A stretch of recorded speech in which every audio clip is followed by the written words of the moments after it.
We all know that this year has been extremely challenging for all of us, especially the children with cancer that Jacob's Heart loves and is honored to support.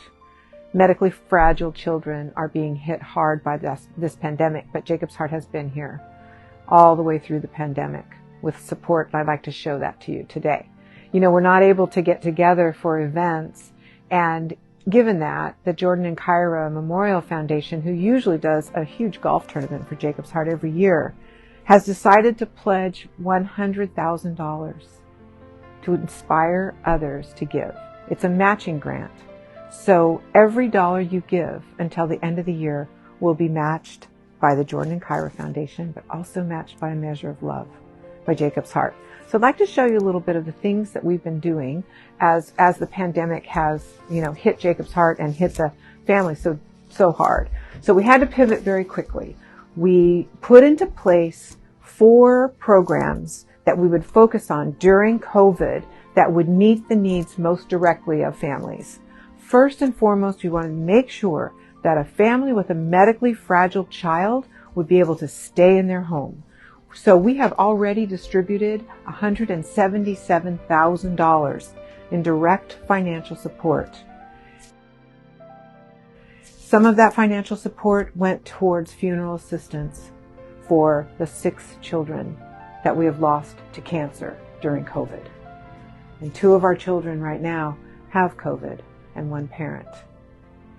We've also been dedicated to making sure that parents don't have to go to the grocery store. So you can imagine that if you have a child with cancer or any medically fragile person in your home, going to the grocery store is a threat. It's actually life-threatening. So we doubled our deliveries of groceries. We have delivered more than 4,000 bags of groceries to the doorsteps of families during this crisis.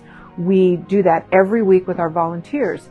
What you're seeing here is a place where our volunteers are usually working and our families are usually here, and it's joyful and there's people everywhere. But now during COVID, we are actually doing some sort of remote volunteering where our volunteers are still painting the bags that the groceries will go into. I'll show you a couple of them over here. See, look at these. These bags are painted. Here's Cole. Cole, as many of you know, he, as a survivor of cancer, he's one of our kids, and he now comes back and paints the bags, makes sure that the bags of groceries, when they're delivered to the homes, that they don't just contain nutritious, delicious groceries, they also contain love, and that families know that there's that extra sense of care for them. We've also been driving children to treatment during this crisis. It's been really rough. We have put in place all the safety measures, and we've provided about 400 rides. Now that COVID restrictions are being lifted, those rides going way up, and so there's a huge need for additional rides. And we also, as you can imagine, have been doing crisis counseling. Families are devastated. The isolation and despair is multiplied. So we've expanded our counseling program, and I'm going to show you a little bit of that in a moment. But right now, where we are is in the Hall of Fame. Those of you that have been able to come to Jacob's Heart before recognize this hall of 22 years, faces of children who we have had the honor to serve and the honor to know and walk with them through all of these years of compassionate, family-centered care found here at Jacob's Heart. So this hallway represents our history, but now I want to talk with you about our future. So we're going to go over here, and I know many of you know that our beloved board president, longtime board president, and actually a founding board member at Jacob's Heart, Missy McDill, she died this year. And so in her memory, we wanted to create a center for creative healing.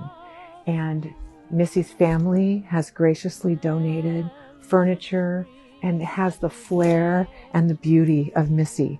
So if you can imagine people coming here after COVID is over, we're creating a place for people to come and families and children to begin the process of healing after cancer and after this pandemic. This pandemic has impacted our kids, all of our kids, more than we even know. We're not even able to really look at the layers yet. But we will be here with this beautiful center. It was donated by Granite Construction. They've given us the entire building. So we're building it into a place where children and families can call home.